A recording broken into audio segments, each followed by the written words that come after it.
with Nun Aleph Amud Beis, page 51b, and we've been learning the laws of a Kaishal Bracha. Kaishal Bracha, there's a whole chapter in the Shulchan Aruch all about these laws, and now that we've learned the Gemaras about it, it will go much smoother. If any of you do have to look anything up over there, you will have good memories, I believe, from all the Gemaras that we've learned. A lot of the points of the Kaishal Bracha are mentioned in the chapter Kuf Pei Gimel 183. But the specific laws that we've been learning about there were 10 laws about Kaishal Bracha, and we said Rabbi Yochanan says that he only follows 4 of them, and the 4 that he said were for us we have to follow are the Hadacha, Shtifa, Chai, and Mole. That these 4 laws were laws that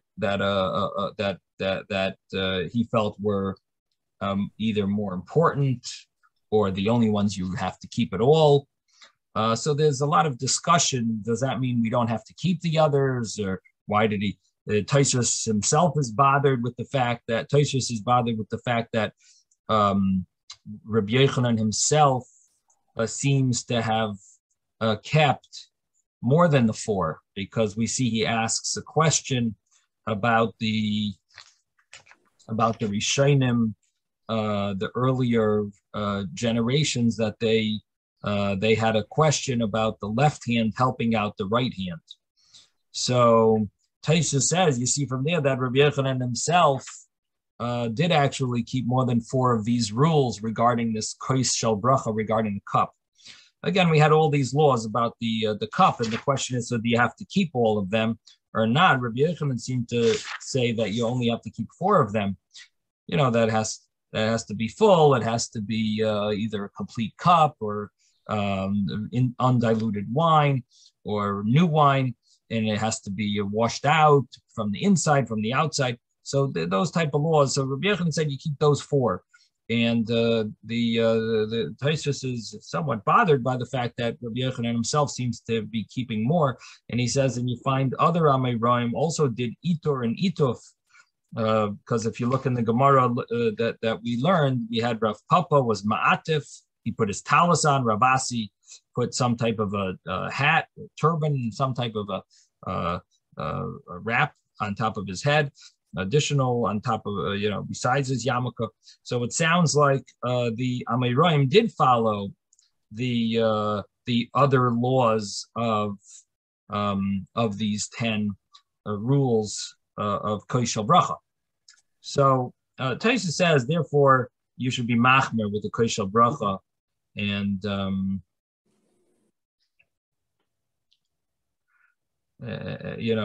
maybe Rabbi Yochanan was only talking about, and it's unclear in Tosfos how Tosfos understands Rabbi Yochanan. One explanation we mentioned yesterday was that maybe Rabbi Yochanan was not specifically talking about the brisa; he was talking about the rules of the Kaishal Bracha. And if you specifically talk about the cup, there's only four of the laws of the apply with the cup, and which he was saying you would not need to do the itur, and that's one way of understanding Tosfos. The only problem with that is that Tosfos then mentions that the other Amoraim, they did the ituf and the itur. They did the ituf. So, and Rabbi Yehuda did the itur, and Rav Chizda did the itur. So the other Amoraim, I should say, did itur. So it does sound like the other that to exclude itur and ituf.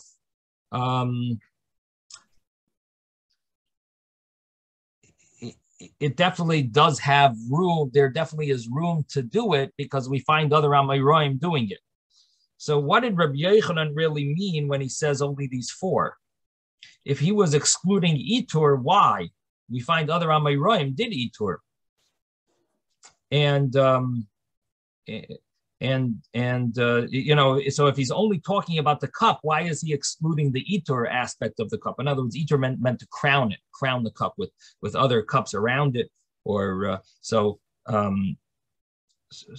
or with people surrounding it, and ituf meant the person. So you could say ituf. Maybe he wasn't talking about ituf, but itur is what he's excluding according to that explanation. That things with the cup, the only 4 things would apply to the cup. You don't have to do other ways of making the cup koshel bracha special. So you don't have to do iter, but which it could be the pshat. It's just that it does seem surprising that the Gemara then says that Rabbi Yehuda and Rav Chizda did iturs, and so they did follow the other rules that have to do with the cup. Now, Taisus ends to be machmir. So, the conclusion seems to be that that's the way you should just be machmir and do everything. Yes, Ben. Sounds to me like itur might be something for people that want to do lemahadrin, like with the esrog was the same issue. If you wanted to show that you want to like the esrog more, you bought one expensive one. But so itur is really something. It's a diff, but it's not a must. Right. Well, that's what it seems like, and the conclusion is Taisus says. Yesh lahachmir b'koshel bracha. You should be machmir. That mashma shahayu machmirin alat. Like you're saying, it's like a hiddur mitzvah to do extra. So, so in the back of my Gemara, there's some commentaries over here, and they bring a commentary. They bring a commentary from Hagois ben Aryeh. I don't know who it is, but he brings that the Rambam says only 4. He paskins like Rabbi Yochanan. You only have to keep these 4, and he says so. Why is it that Rabbi Yochanan himself seems to follow a more strict view? He himself, Rabbi Yochanan says, I only have to keep 4. By nowadays, we only have to keep 4. But Rabbi Yochanan himself is the one who said that are you allowed to use your left hand to help out your right hand, which sounds like the hands. It sounds like holding the cup. It has to be with the right hand. You're supposed to accept it with both hands and then put it in your right hand. It sounds like Rabbi Yochanan had more than 4 rules that applied, and so this Ben Aryeh, Hagois Ben Aryeh says maybe that's the meaning that Rabbi Yochanan is saying. Nowadays we only have to keep 4, but the Rishonim refers to in the time of the Beis Hamikdash. Then you had to be careful, and then they would keep the other laws of the right hand had to hold it, and the question was, would your left hand be allowed to help out? So that was that's the way he explains it. In other words, answering Tosfos's point. Tosfos made a point that Rabbi Yochanan himself seems to follow more than 4 of these rules. So the Hagois Ben Aryeh says that it's not such a proof, because Rabbi Yochanan was referring to the previous generations, meaning in the time of the Beis Hamikdash, not just previous earlier rabbis had asked this question, but at the time of the Beis Hamikdash, when they followed all the 10 rules, that's when they asked this question about the left hand helping out the right hand. And if you remember, we were talking about a big cup of wine, and it's getting tired. You're getting tired. Can your right hand supposed to hold it? Would your left hand be allowed to help out? So that was that could be that was only in the time of the Beis Hamikdash that they wondered about that question, and it did not apply. And that would be the explanation of the Rambam. That's how the Rambam learns that there are only 4, because the Rambam follows Rabbi Yochanan. Now, there is another interpretation here, and that is that when they asked about the left hand helping out the right, he's talking about Kiddush. He's not talking about the Berchas Hamazon. There is such a shot, and that would also answer the question that Rabbi Yochanan says 4 rules regarding the Koshel Bracha Berchas Hamazon, but regarding Kiddush, they wondered if your left hand would be allowed to help out your right hand and help hold the cup. Now, and there is such an opinion that argues with the Rambam and says that we don't paskin like Rabbi Yochanan. The Rambam says we do, but in the Torah it's brought from the Gaonim that we don't paskin like the Rabbi Yochanan and we follow all 10. So there is such a view, and the source of that would be in our Gemara that it shows Rav Papa, and Rav Papa followed, did Ma'atif, he did the Ituf, and that would seem to be a source for following even the other rules. And we see Rav Ashi says about this question. He says we should be machmir because we're not sure about the right or left, if the left hand. So we see Rav Ashi followed that rule. Rav Papa followed. So that would be a source to follow all the rules. So again, we're seeing the Gemara here, and we're also seeing how the halachic codifiers saw the Gemara. So the Rambam saw it that Rabbi Yochanan is the final verdict, and the question from that other story is not a question. The other commentaries say no, the Rabbi Yochanan is not the final. We have a Rav Ashi and a Rav Papa, and they are the final say, and they seem to follow all 10. So we should follow all 10. So that's these are the way the halachic codifiers are learning how to do that. And we saw Tosfos as well seemed to say that we should be machmir. So it's based on this Gemara, all of these laws. And after Rabbi Yochanan said about the four things, he also mentioned that anyone who says a bracha on a full cup, you give him a nachala b'li mitzarim, he gets an inheritance without any limits. Yom v'darim yerusha, he gets this up till the sea, until the south, which we explained meant that he gets unlimited all the property. It's like owning the entire world, simply because he said a bracha on a full cup, which is basically beautifying the Berchas Hamazon. Yes, Ben. Yeah, I never understood why they're saying from all sides, because Yam and Darom means west and south. It's 2 sides. So that's a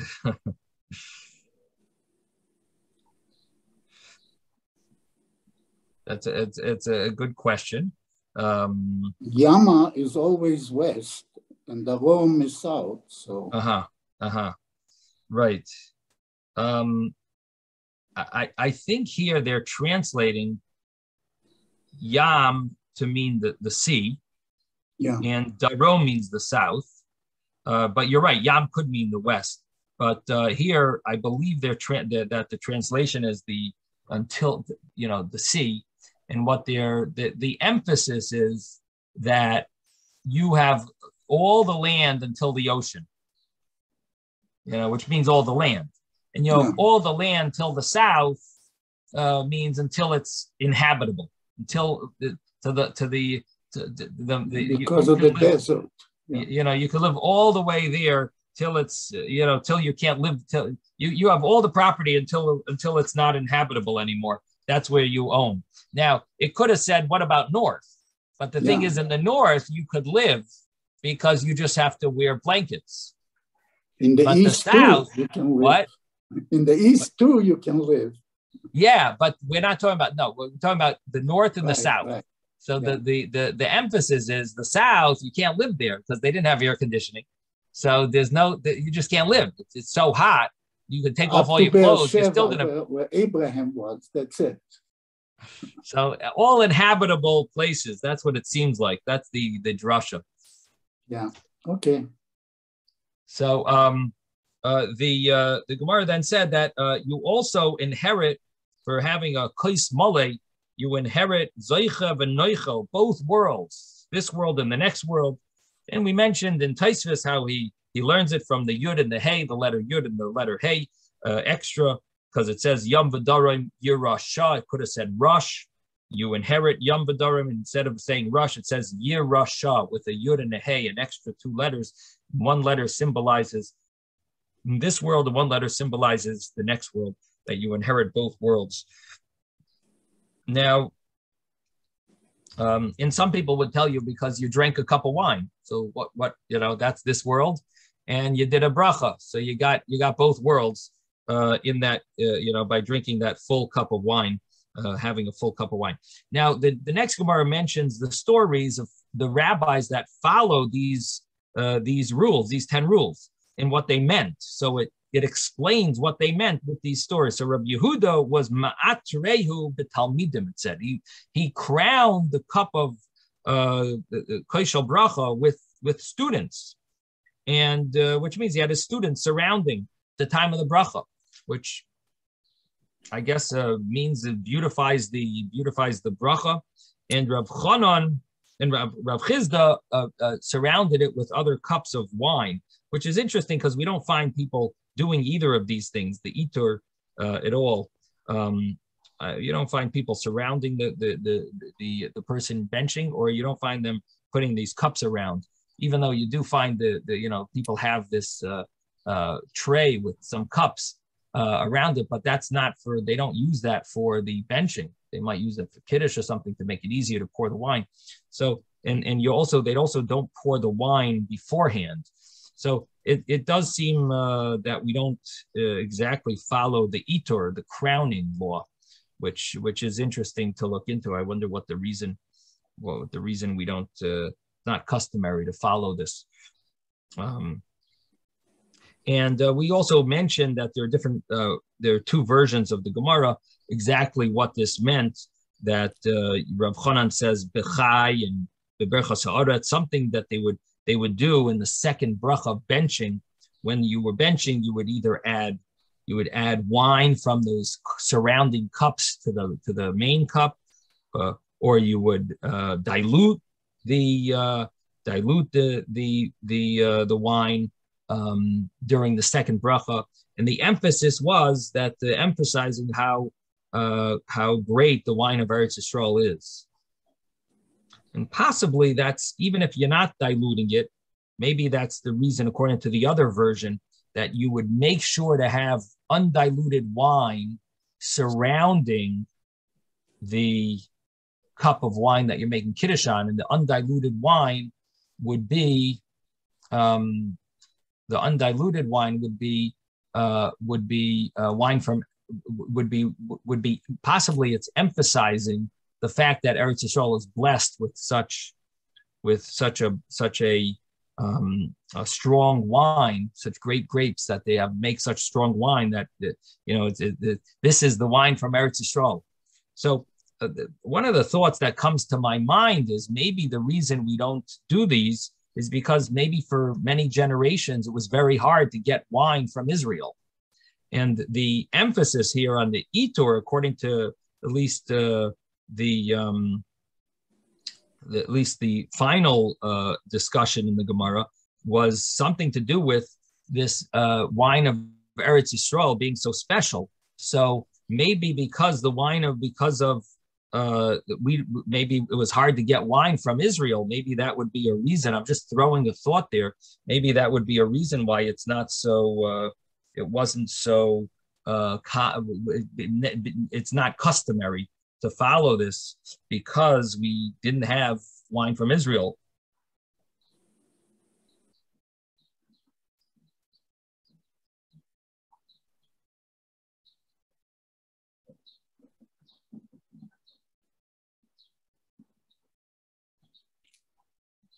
Anyway, just a thought.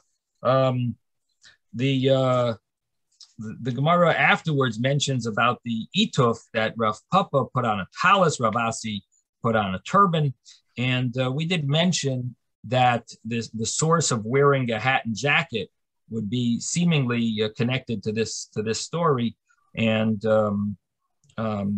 seems like a good idea. You could do ituf for at least if you do a zimun, you should wear a hat and jacket. Now, a noitloi b'shtei yadav, you hold it with both hands, and you have a source, su yadechem kodesh, your hands, plural, and bless Hashem with both hands. And then they said in the name of Rabbi Yochanan, the question about the Rishonim that asked about the left hand, could the left hand help out the right hand? And this is a interesting thing, because you have to understand that there's other Gemaras about Misayeya. Misayeya is a very famous rule in Gemara. For example, I'll give you an example. In the Gemara Makos, it talks about someone shaving off their payas. In Jewish law, a person's not allowed to use a razor on their beard, and they're also not allowed to cut their payas harosh very short. So there's the payas harosh, which are on the near the ear, and then there's the payas hazak on the beard. There's a few different places on the beard, 5 locations where it's prohibited to use a razor on the beard. Now, the Gemara in Makos talks about what happens if one person gives the haircut to another person. You're not giving if a person gives himself the haircut, they're definitely transgressing the sin. What about if a barber is giving you the haircut and they shave off your beard? They use a razor and raise off one's beard, or they cut off one's payas harosh, the payas of the head. What would be the law? And the Gemara there mentions, what do you mean? Why should the person who's getting it done, why should he be sin? Misayeya in by mamish. If he's just helping out, he's not cutting it. He's just helping out. He's putting his head he has his head in a position. Misayeya, he's just like helping a little, but it's not really. The other one is really doing the job. So it's called misayeya.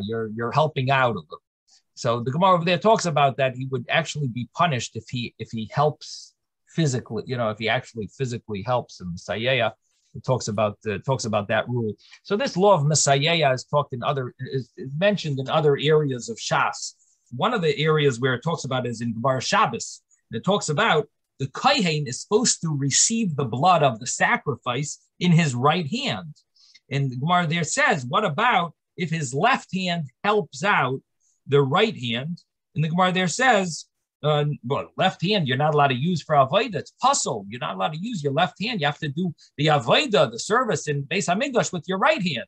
So the Gemara there says that if your left hand helps out, it would be okay, because misayeya ein by mamish. It's only helping out. It's not actually receiving the blood.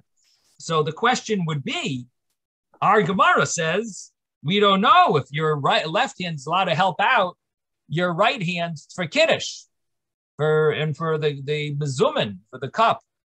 What do you mean? Right? Left hand can't help out a little. Messiah ain't by mamish. It's no problem.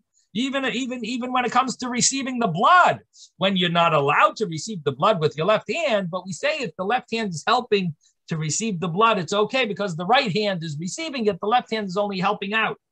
So the question would be, why over here do we have a question in regarding the laws of the of Koshel Bracha? The left hand could help out. There we see it's no problem. The left hand can't receive the blood, but it can help out. So Messiah, it's just a help, a little help. Ain't by mamish. It's not considered substantial. So the question is asked by the commentaries. The Meiri mentions this question, and the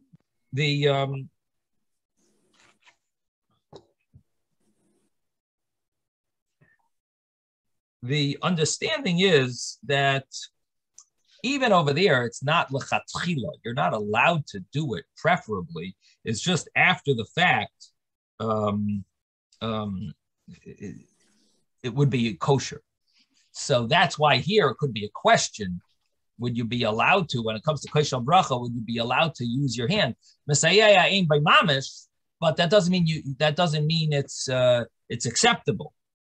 So that's the simple understanding. Or it could be it's prohibited rabbinically. And there is such a pshat over there that the Gemara there was talking about biblically, Messiah in Mamish, rabbinically, that helping out is a problem, and therefore here also it could be considered that you're holding it with your left hand. So that's another. Those are the two answers to that question. It's either that it's only after the fact that it would be acceptable, or it's if it's rabbinically prohibited. Now, there is an explanation here that has another take on this, a slightly different take, and that is that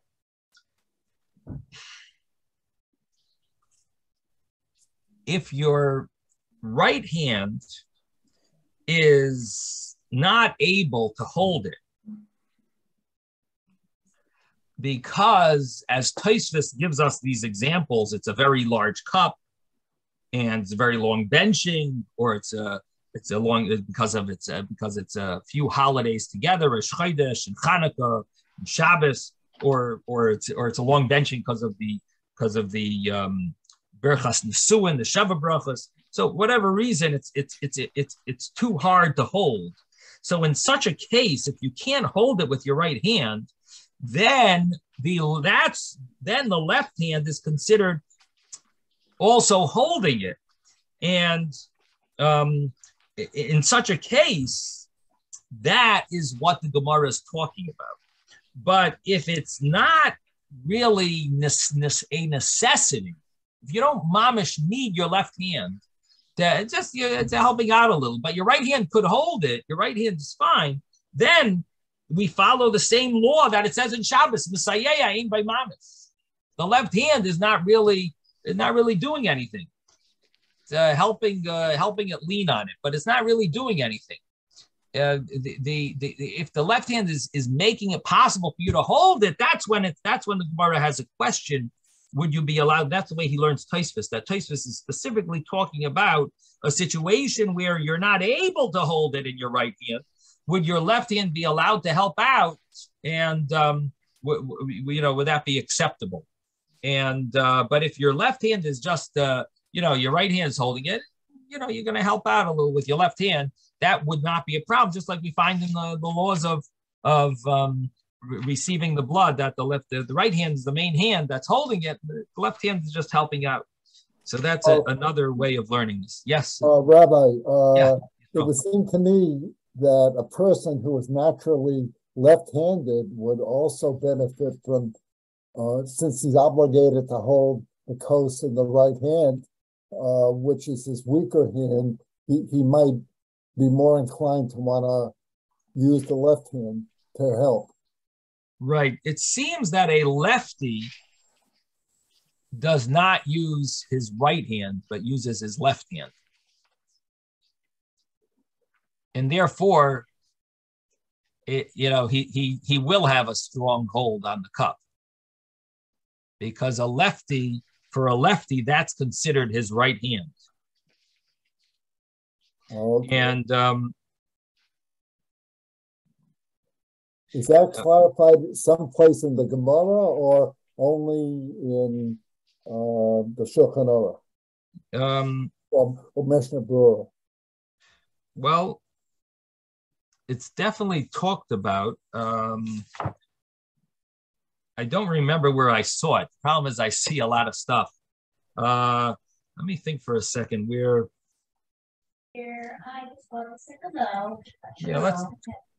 me take a look right here. It's probably.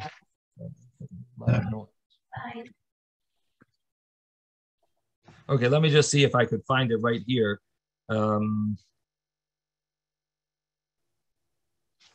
Rabbi, I remember that when because I'm a natural lefty, and when it was time for me to put on my tefillin, I had to go to a Rav, and basically he had to make the determination as to which arm I should put my tefillin. And so,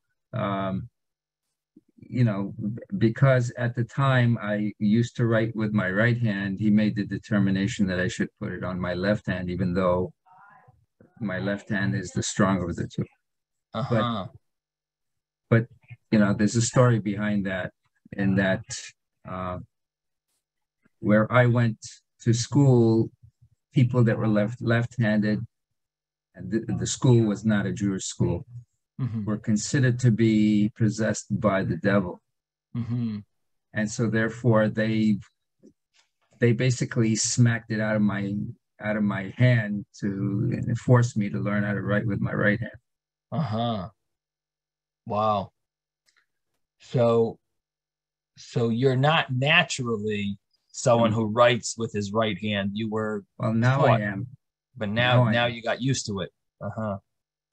I've been used to it for 65 years, something like that.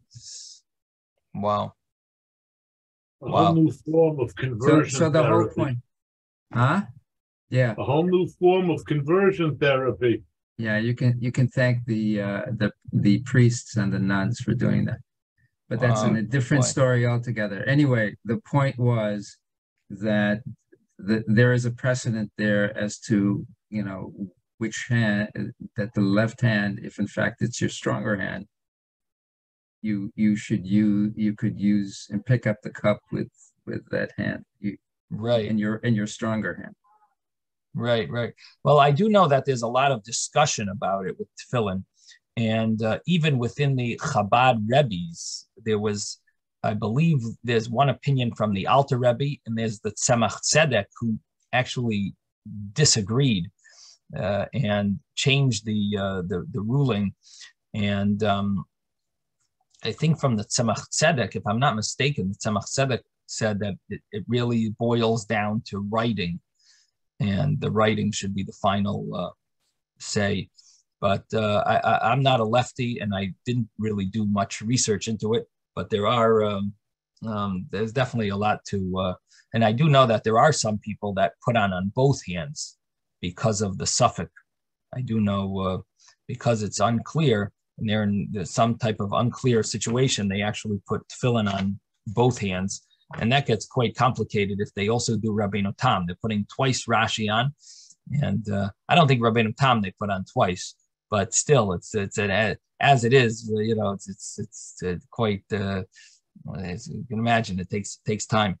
David, do you want to say something? Or I thought maybe you had something to say about a lefty. Oh. Okay. So if you want to know where it's mentioned, let's just take a look here. Talmud.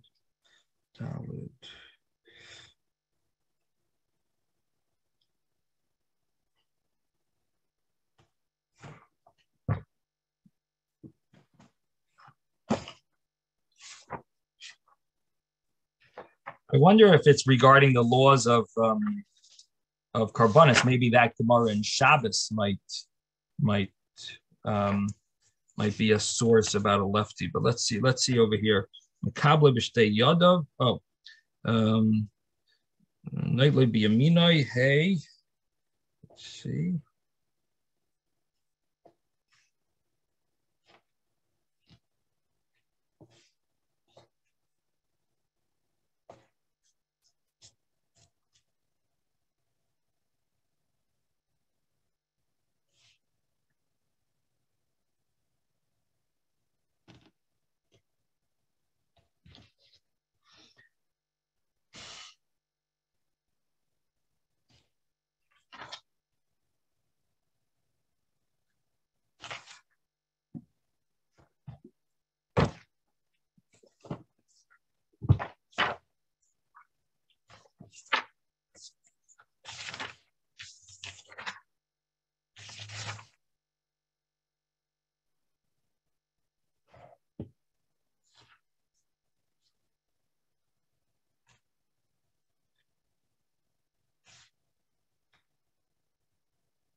If the okay, so Mem Daled,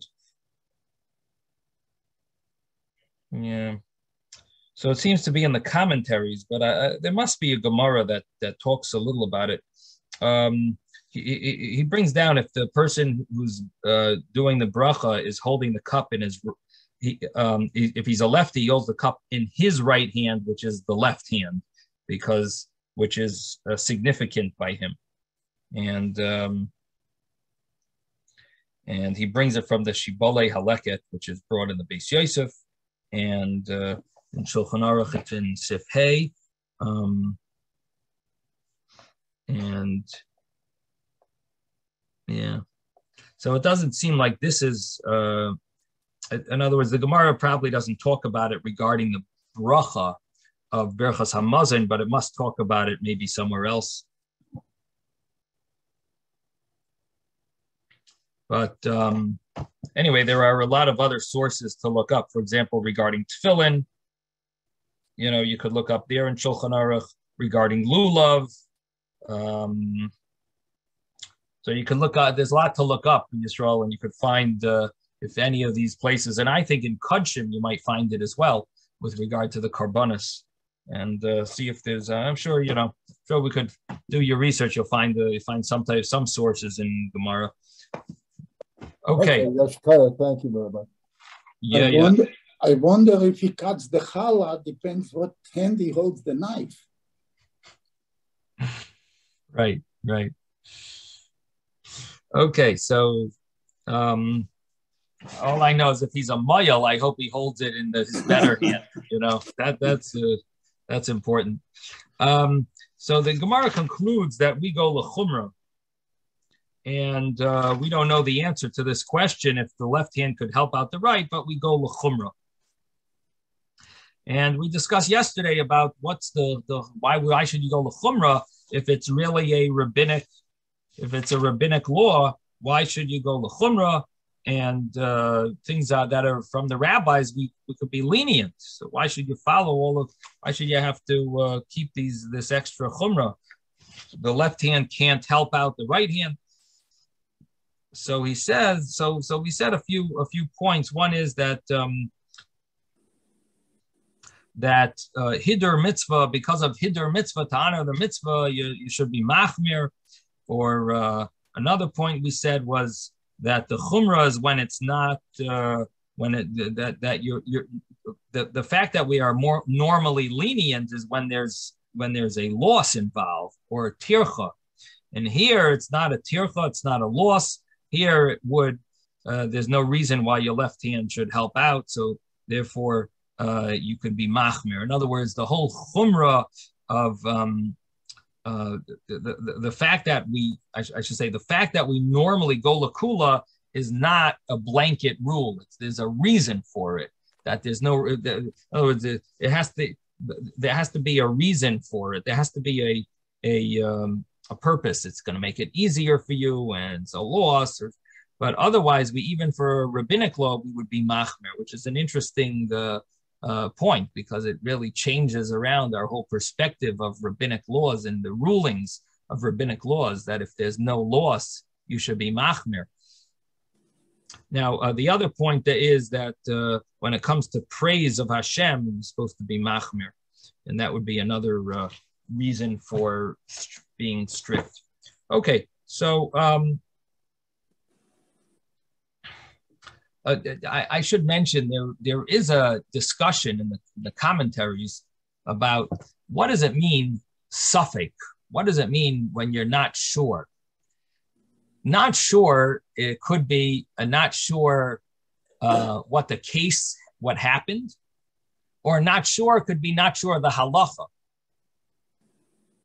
So if you're not sure of the halacha, can you go? Can you be lenient on a rabbinic law? Or is it only when you're not sure of what happened, the situation you're not sure of? So there we say, it's a suffix d'Rabbanan, you can be lenient. That's a questionable case of d'Rabbanan. Again, what does it mean to be in question? So one of the halachic, one of the great rabbis of Eretz Yisrael, the Minchas it's not the Minchas Yaakov. Well, I'm not sure who the author is, but there's a sefer called Minchas Yaakov, who mentions a answer to this question over here, and he says that here this is not a regular suffix that you're lenient. This is not a case of doubt where you are lenient. This is a case where we don't know what the halacha is. If you don't know the halacha, you have to be strict. In case of the concept of leniency is when you're not sure of the case, not when you're not sure what the halacha is.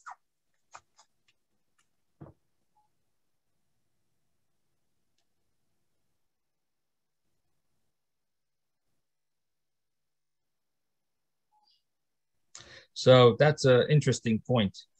The next Gemara was about the lifting up the cup from the ground, and we mentioned that would apply to a table as well. And we have a verse: "Kais Yeshua Yiseso v'Shem Hashem Ekra." You lift up the kais of salvation and then call out to Hashem's name. And then it said you're supposed to put your eyes in it.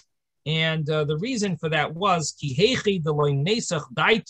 shouldn't turn your mind away from it.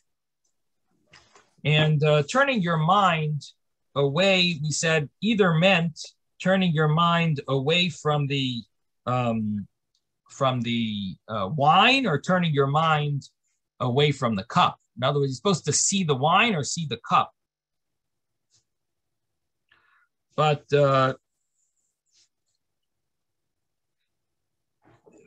we mentioned in Shulchan Aruch, it talks about having a narrow, if you have a cup that's narrow on the top and you don't see the wine, is that a problem? You're supposed to be nice and einav, but you're supposed to see you're supposed to see the wine. So is that a problem if you don't really see the wine because the cup, the lip of the cup is covering it over? The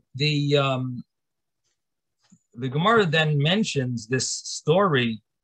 It mentions that you're supposed to send the cup to your anshe beisai, which we said refers to the wife, and this is mentioned in the brisa as a yesh omer. So if you remember, we had a brisa. The brisa said 10 things, and then it said the yesh omerim, and some say also you should send it as a gift to the people of his household, which meant his wife.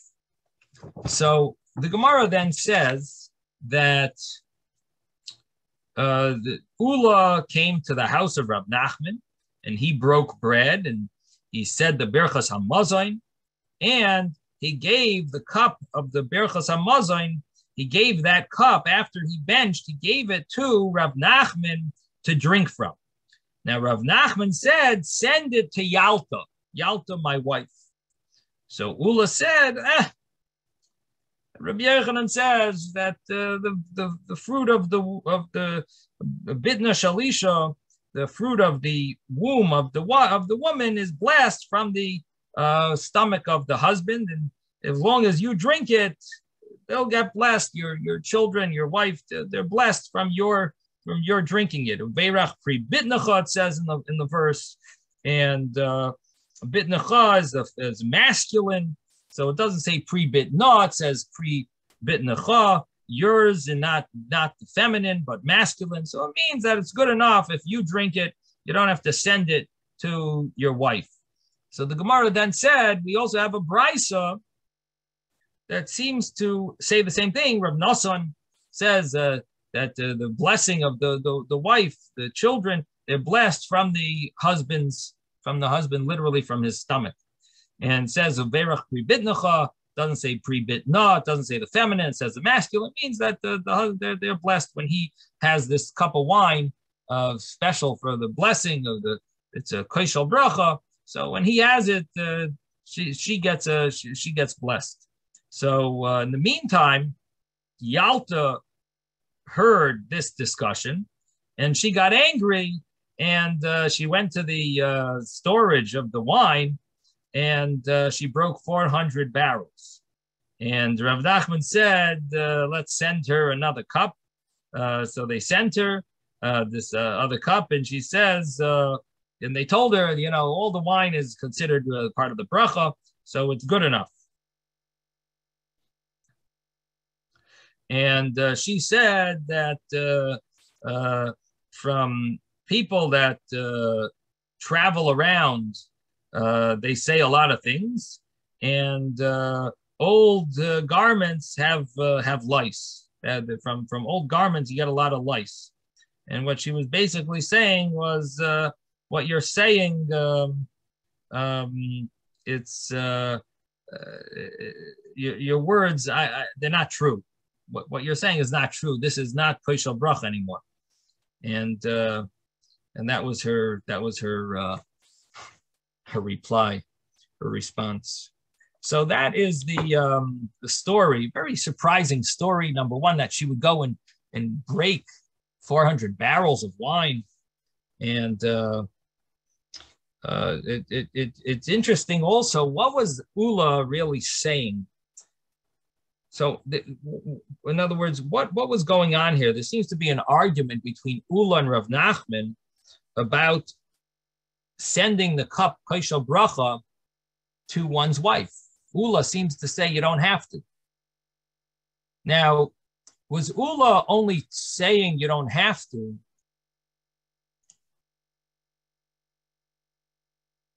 because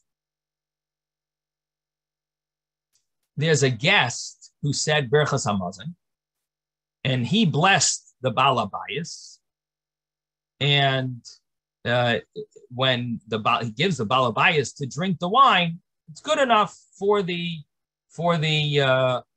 wife as well. The whole household gets that blessing.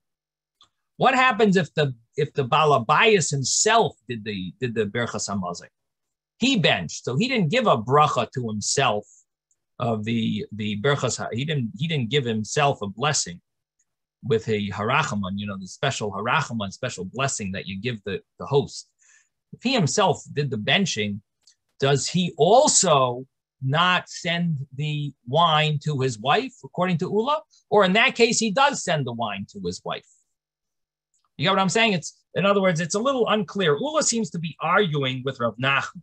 Now, you could take it a step further. Ula could be saying that I don't follow the Yesh Omrim. Again, the Brisa had a Yesh Omrim. Some say that that af meshagroi le'anshe beisai. Meshagroi le'anshe beisai b'matana. So some say that you should send it as a gift to,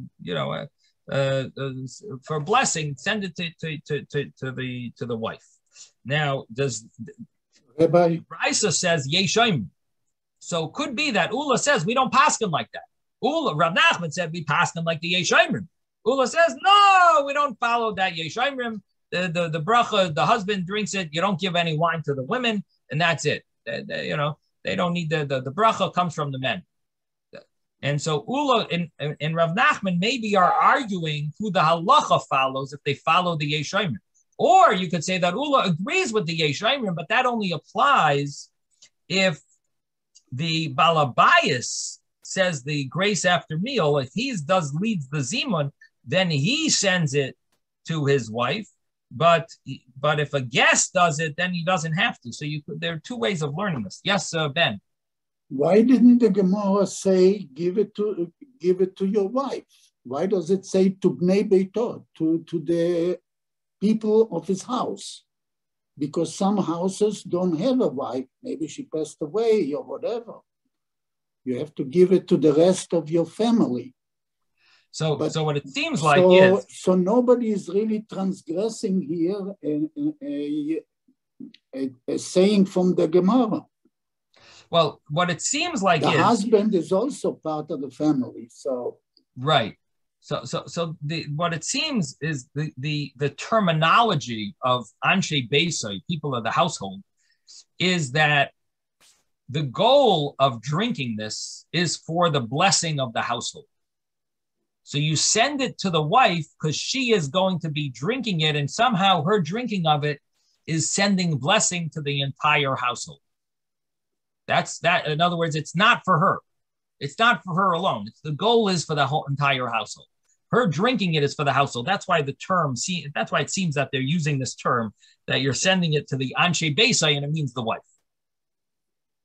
Well, it's not a hard, to me, it's not hard enough a rule. Okay, whatever. Listen, if you find any other explanation. Yeah. But it seems like that's why it specifically emphasizes the Anshe Beisai, because it's meant for blessing of the. We keep using the words pre-bitna. We're constantly using this term that it's for her fruits, her peiros, the fruits of her womb. So the goal is for the household. It's not really for her, but if she drinks it, it goes to the household benefits.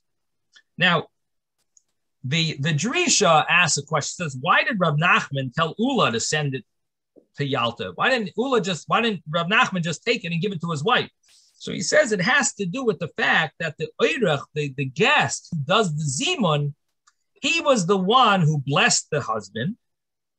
And after he says the harachman for the husband, he finishes benching, then he gives the cup to the wife, to the woman, to bless the household. So now Ula said that it's all dependent on the husband, and there's no need to give it to the wife.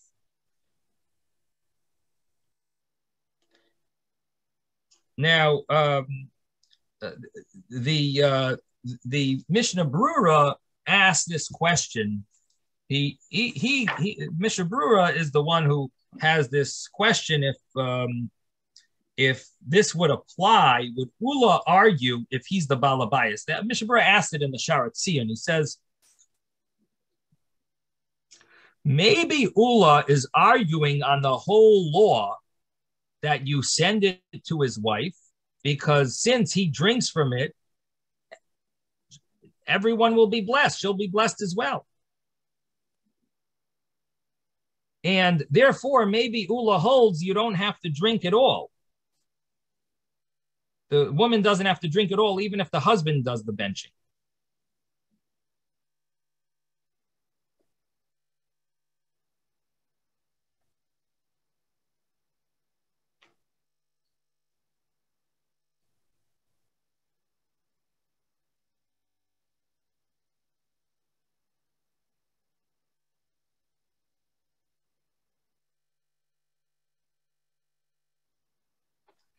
So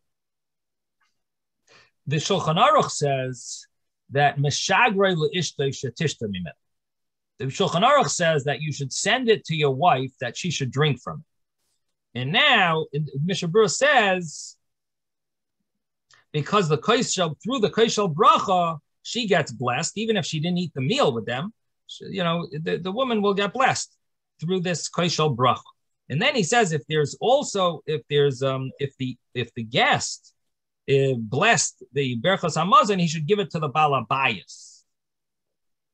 So the balabayas should get it. So the Sharat Tziyun is wondering that he says, well, and that would mean that the woman automatically gets blessed. And so the Sharat Tziyun is wondering, maybe that means that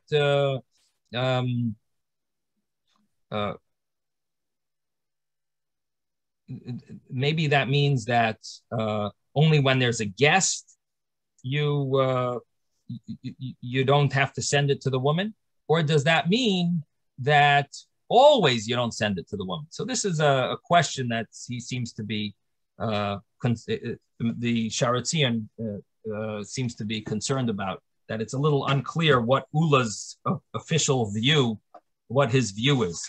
Now the Gemara mentioned that Yalta broke these barrels. So the commentaries try to figure out how could she go and break all these barrels. So one of the commentaries, it's a Baltashcha. It just seems surprising. This is a woman of the Gemara. We're talking about a scholarly, knowledgeable woman. So one of the commentaries says that we're dealing with, it means that she didn't break it. She went into the cellar and or the wine cellar, wherever they stored the wine, and she was angry, and somehow something happened that they broke, and let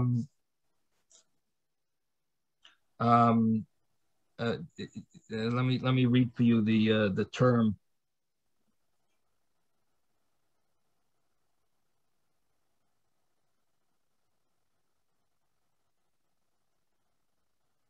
Bavadai, she didn't break them on purpose, because you're talking about This is not just a woman who's angry and just breaks things. But it says a person who gets angry is like they're Oived Avodah Zarah, it's like they worship idols. It must be she entered this room that had the wine with anger. And it happened, some type of a takala, some type of an obstacle happened that she fell or something fell and then these broke. That's one pshat. Another pshat is given that she didn't break the barrels that they're going to spill out. She broke the cover off the barrels to show that, we're going to have to distribute this wine and you people don't deserve it. In other words, they're going to have to distribute it to more people because she opened up all these barrels and they're going to have to give it to outsiders. And in order that her husband and the guests won't benefit from it. And that's what it means. She broke the barrel, she broke the cover. And there's another pshat that they say that she actually did break them, and she was emphasizing that Ula is a Ra Ayin. And if you take the gematria, the calculation of Ra Ayin, like Ayin Hara, Ayin Ra, a bad eye. So Ra Ayin is gematria, Ra is 270, and Ayin is 140, 130, 70 and 50, 130. 130 and 270 is 400. So she broke these 400 barrels to symbolize that, to teach Ula a lesson that he's stingy, he has a bad eye. Now we're going to conclude. I'd like to conclude before 11. So let me just. Rebbe, just one thing. Yeah. I think the number 400 shows up in the Gemara a few times. I think they mean a lot. Right. I don't think they mean exactly 400. Right. So there is such a pshat that 400 is used. Good point, Ben. That 400 could be an exaggeration because we find it often the 400. I think I don't know if you remember, we learned the Gemara about the wedding that they thought that one of the rabbis thought that they were rejoicing too much. And I think over there also it might mention the number 400. I have to see. You remember that? Yeah, there was also 400 bells that spoiled. Those kind of things. There's usually 400. Yeah, so it is a number that seems to be used often, and that would be a reason to say that maybe it's an exaggeration. So anyway, the Gemara concludes over here that we spoke about the in Masichan al Koshel Bracha. You don't talk about a Koshel Bracha. I did want to talk a little about this. Oh boy. Anyone in a rush? Do we have an extra few minutes here? Yeah. Extra few minutes, everyone? Yeah, is that okay? Okay, so Ein Masichan al Koshel Bracha, it says that you're not supposed to talk about when, from the kos, once the kos of bracha is poured. Rashi says from once you hold it, once you hold the cup, you're not allowed to interrupt with talking. And Rashi uses the word Misha Achsai, Adshi Yavarech, from when you hold it. So it's not even when you start the bracha. When you hold the cup already, you should not be interrupting with talking. In Masichan, we don't Mesiach, we don't talk once you have that Kos Shel Bracha. And Taisus mentions that the Masubin as well, even the people sitting around that are not holding the cup, they are not allowed to talk because they have to have kavana to listen to the brachas. Because especially in the olden days when they would hear they would be yaitza with the benching of the person who is saying the brachas. So they're not allowed. They're definitely not allowed to. They can't interrupt. And Taisus asks a question. He says we do find that there is a case where a person blew shofar. It says he blew 9 tekiyas in 9 hours in the day. In other words, he didn't blow the shofar all at once. So Tais says, you see, he must have talked in the middle. I mean, it's not going to be quiet for 9 hours. And he blew shofar. It says he blew it with these big gaps in between each blowing. So what we see that you could speak because it says he's yotze. So Tais says, yeah, but l'chatchila, you're not allowed to do that in a preferable way. That's not the proper way to do it. Even if you did speak, you shouldn't do it. Preferably, you shouldn't speak at all. And Taisa says that, however, it seems that when the Mavarech, Tosfos says that it seems that this whole idea that the people that are listening, they have to be quiet, or that if they spoke, it wouldn't be a problem. This whole concept is applicable when the Mavarech is quiet, when the person who's leading the benching, let's say he stops for a moment in between different brachas. Now there, the Gemara has to tell us, Ein masichan al koshel bracha. You don't speak. But obviously, when the Mavarech is saying the brachas, then there's no question that you can't speak, because you need to hear the brachas. You're not yaitze. You won't fulfill your obligation. So obviously, when it says that you shouldn't speak when the person is reciting when the person is benching, it means even when he's quiet, you should not interrupt. And that's the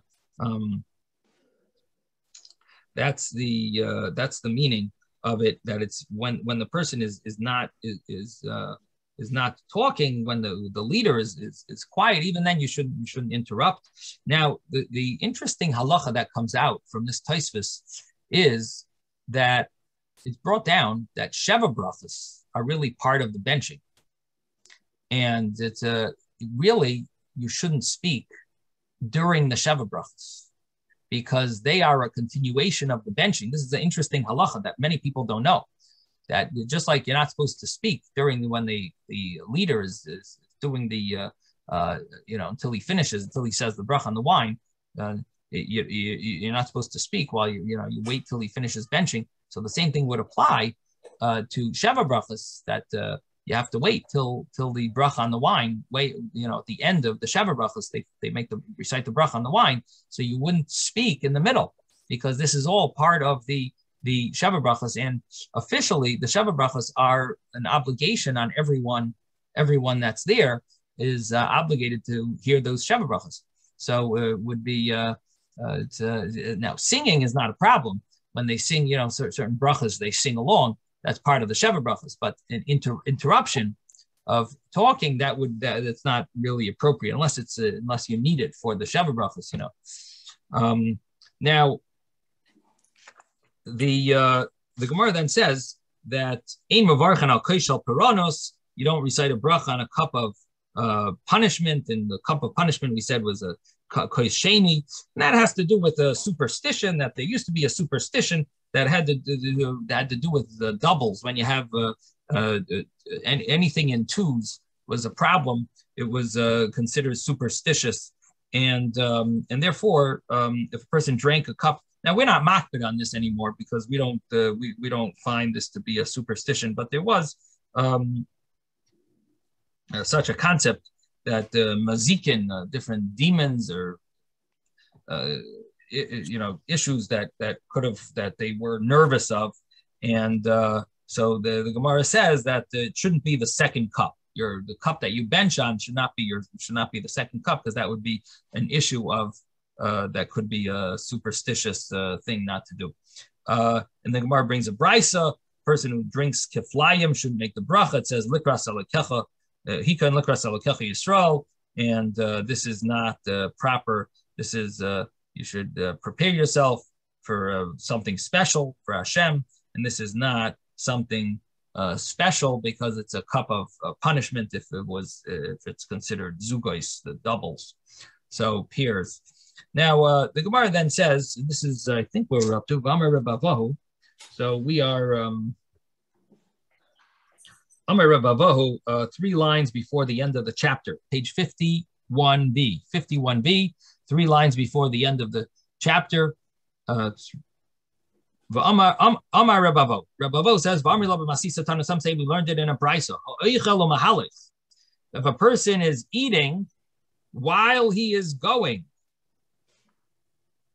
while he's traveling, while he's walking, Mavarech mu'umad, he should say the bracha when he stands. So he should stand mu'umad. In other words, instead of walking while you say the grace, while you say the bracha afterwards, you should really stop to say the bracha afterwards. And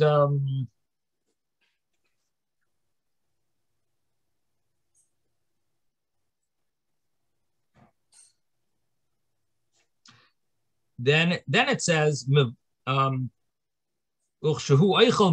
a person is eating while he is standing in one place, he should sit down when he says the bracha. And if a person is leaning when he's reclining when he is eating, so he should sit properly and with respect, with fear, when he says the bracha. And so what it comes out from all this is you always go one step ahead of what you're doing in order to say the bracha with proper respect. So if you were traveling and walking, you would stop. If you were standing, so for the bracha, you sit.